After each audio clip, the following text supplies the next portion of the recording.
Everyone knows the numbers we use are simply better. 10 symbols, a zero, place value. You can add a long column, carry the tens, divide one big number by another, and a child picks it up in a single school year. Set that beside Roman numerals, and it looks like no contest at all. So the usual story writes itself. Medieval Europe was slow, stubborn, too sunk in habit to reach for an obviously superior tool until the Renaissance finally knocked some sense into it. The trouble with that story is the timing.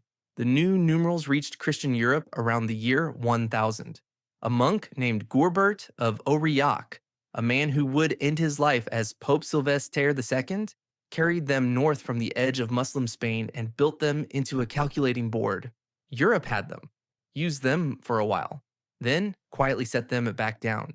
It would be nearly 300 years before they truly caught on, and 2 centuries more before the old numerals surrendered the account book. 3 centuries is a long time to be merely slow. That gap is the whole mystery, and it is where the real reason has been hiding in plain sight.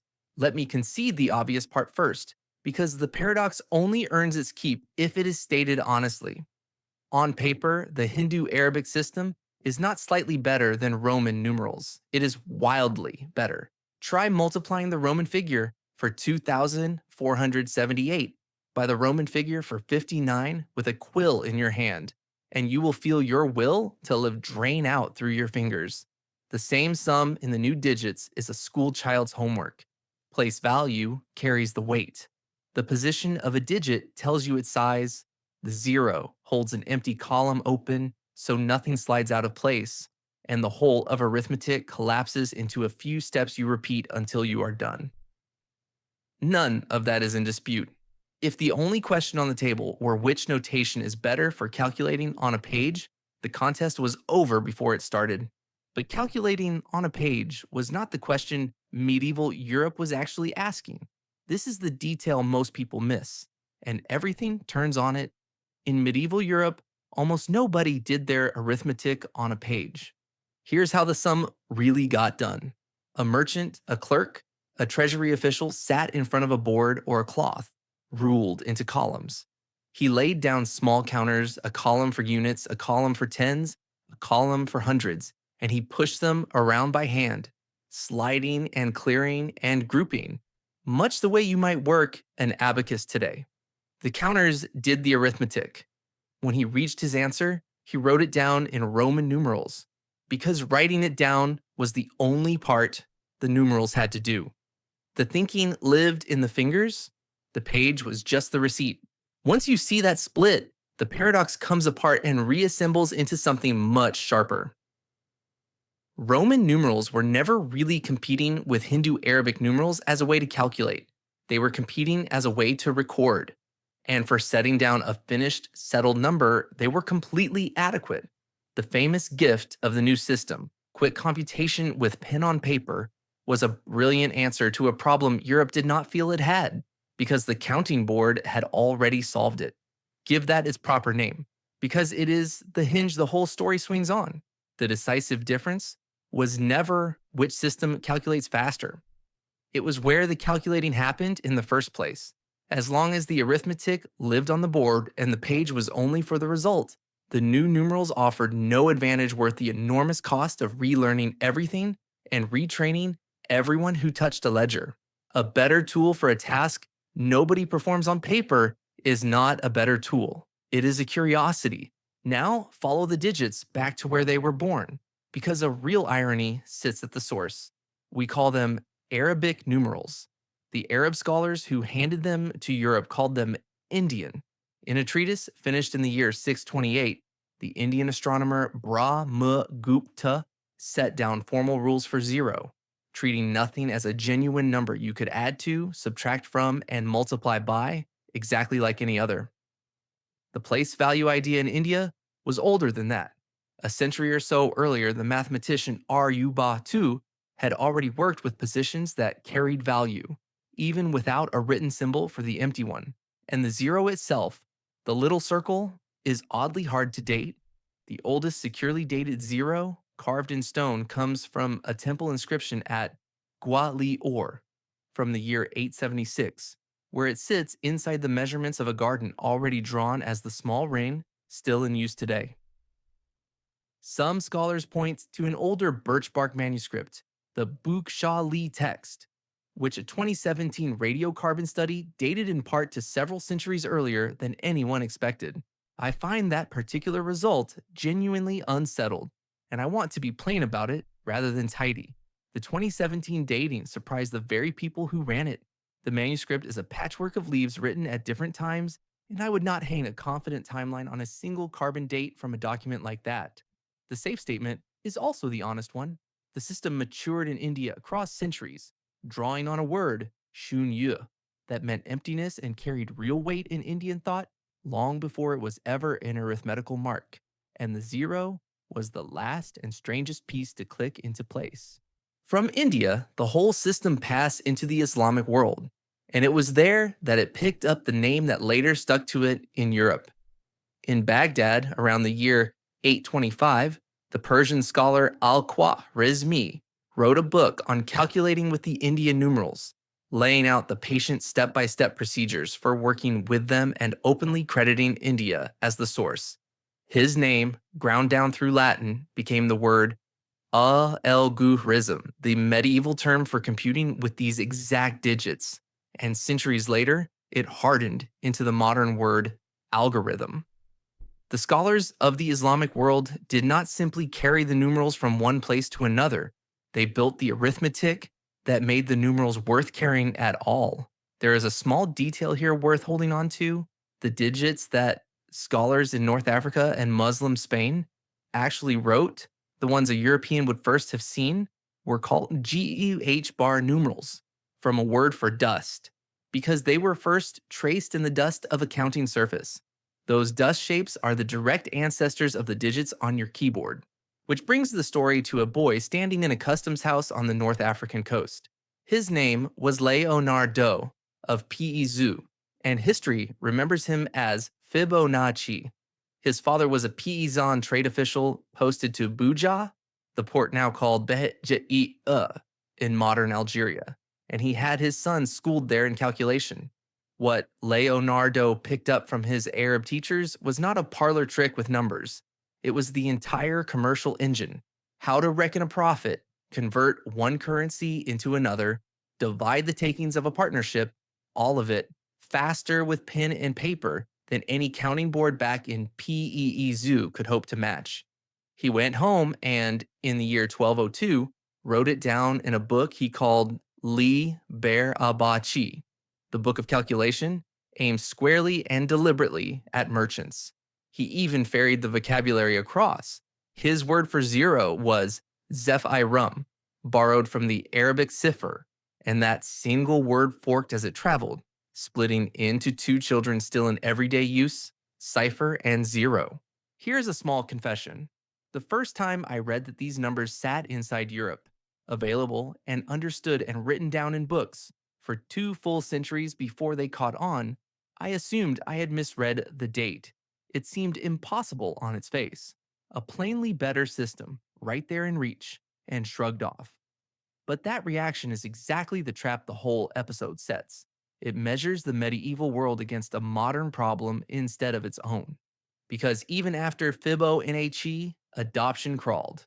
His book impressed a scattering of scholars and a thin slice of the merchant class, and then the old machinery just kept grinding, year after year, ledger after ledger. If the new numerals were as obviously superior as the usual story assumes, that stubbornness demands a real explanation, and the explanation is not that everyone was a fool. It comes down to 3 solid reasons, and not one of them is about arithmetic. The first was trust, and it is the sharpest turn in the story. Roman numerals are difficult to forge. Each symbol is its own shape, and a sum spelled out in them fights back against tampering. The new figures, by contrast, were alarmingly easy to alter. A 0 could be closed into a 6 or a 9 with a single stroke of a pen. A digit or two quietly appended to the end of a total, and a modest debt swelled into a ruinous one. To a money changer whose entire livelihood was the honesty of the ledger, that was not elegance. That was an open door for thieves. So, in the year 1299, the Money Changers Guild of Florence, the AR Te del Com BO, wrote a rule against the new figures. Members were not to keep their official accounts in them. Sums were to be entered in words or in Roman numerals, forms that could not be doctored after the fact. You will often hear this told as a grand and cosmic ban, the church denouncing the digits as demonic, whole cities outlawing the very number zero. A good deal of that is later embroidery. Some historians have argued that the image of medieval Europe recoiling from satanic ciphers is largely a modern myth stitched together long after the fact. I find the plainer reading far more convincing than the War Against a Number version. A guild was protecting its books from forgery, and it reached for the tool that happened to resist forgery. The motive was fraud, not the devil. And Florence was not alone in the smaller, duller version of this. Up in Padua, a university statute told booksellers to mark their prices in plain letters, not in ciphers, for much the same reason. Picture the bench where this actually played out. A Florentine money changer sat at his counter, and the word counter is not decoration here. His table was a counting board, and the Italian word for that bench, banco, is the root of the modern word bank. On the cloth in front of him, counters slid through their columns while he settled a client's exchange. When the figure was fixed, into the book it went, in Roman numerals, safe from the client and safe from his own later temptation. Nothing on that bench was begging for reform. The setup was fast, it was trusted, and it was defended by the very men who leaned on it every single day. The second reason was inertia, the plain dead weight of a system already installed. Every trained clerk, every account book, every tax roll, every date chiseled over every church door already spoke Roman. Switching over was not a matter of learning 10 little symbols. It meant retraining an entire class of literate workers and rewriting the way whole institutions remembered themselves. Systems that large and that entrenched do not change simply because something better shows up nearby. They change only when the cost of standing still finally grows heavier than the cost of moving. And that is the third reason, the one that at last broke the deadlock. The game itself changed. Trade grew longer and more tangled, spilling across borders and seasons and half a dozen currencies at once. And the humble counting board began to buckle under the load. In the towns of Italy, a whole industry of so-called Baco schools sprang up, drilling merchants' sons in commercial arithmetic done in the new figures, on paper, because paper arithmetic was suddenly the skill worth paying for. Bookkeeping itself was hardening into a real discipline. Double entry accounting, the balanced ledger where every entry meets its match, was a method Italian merchants had been refining for generations, and which Luca Pacioli's gathered up and printed in 1494 for the whole world to copy. That kind of accounting lives on the page. It wants written figures you can stack in a column, add straight down, and check against each other. Then came the press. When printing spread through the middle of the 15th century, it froze the shapes of the digits into standard identical forms. The same 3, the same 7 in book after book after book. That did two jobs at once. It made the numerals universal, learnable from a printed page anywhere, and it quietly killed the forgery argument stone dead, because a printed number cannot be altered with a sly stroke of a pen. The single strongest case for keeping Roman numerals in the ledger simply evaporated. Now, the twist. Stated as cleanly as it deserves to be, Roman numerals never lost on merit. For the one job they were actually doing, marking down a finished number so it would stay put, they had worked for 2,000 years and they would still work perfectly well today. What happened is that the job changed underneath them. Once commerce and schooling and print dragged the arithmetic itself onto the page, the contest finally became the one the new numerals had been built to win, and they won it almost overnight. Not because Europe suddenly grew clever, because the question changed. For centuries, the counting board had answered the only question anyone was asking, and a paper-friendly number system was a solution quietly waiting for its problem. When the problem finally arrived, the solution was already there, 400 years old, sitting on the shelf. Look back at Gerbert now, the monk from the very start, and the whole shape locks into focus. He brought the numerals in around the year 1000 and set them on his abacus with no written zero at all, because on a board ruled into columns, an empty column already is the zero. His counters, little marked tokens, were called apices, and the counting boards themselves grew so useful that merchants later drew them straight onto their tabletops, which is one reason business is still done, even now, over a counter. His students learned the new figures. Then, the generations after them drifted back toward the older ways, and it was only around the year 1300 that the abacus handbooks began giving way to the manuals of al-Khwarizmi, the paper method. The numerals did not fail in the year 1000 and then succeed in the year 1500 because they had improved in between. They were identical. Everything around them was what moved. Positional counting, for what it is worth, was not some uniquely European puzzle that Europe alone was too dim to solve. Other civilizations reached place value by their own roads. In China, counting rods had long been arranged in decimal positions with an empty space standing in for zero. The idea was in the air across the world. Europe's long holdout was never about the concept being unavailable or alien. It was about that the counting board quietly doing the work so that the written version had nothing left to prove. I think that is the real reason, and it is a far more interesting one than simple backwardness. Europe did not cling to Roman numerals because it could not see the alternative. It held the alternative in its hands for centuries. It clung because, for the way it actually did its counting, the old system was enough. It was trusted and it was defended, right up until the day paper and print and long haul trade rewrote what counting even meant. That pattern refused to stay politely in the Middle Ages. A demonstrably better standard can sit idle for a lifetime, not because the people around it are foolish, but because the surrounding system is not yet built to reward what makes it better.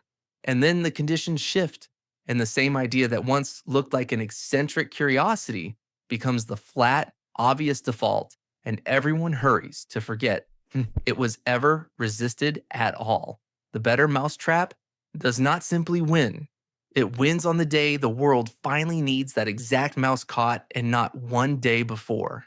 So tomorrow, look at where Roman numerals still live: a clock face, the cornerstone of an old building, the front pages of a book numbered in a quiet lowercase, the number trailing a king's name or a pope's. Notice what every last one of them is actually doing. Not a single one is being added up, divided, or carried into the next column. They are labeling, marking, naming a year, an hour, a monarch. That was always the one thing they did better than anything else on earth, and it is the one job that was never taken away from them. The system we wrote off as obsolete is still up on the wall, still cut into the stone, still working. We simply, in the end, stopped asking it to do the one part it was never built for.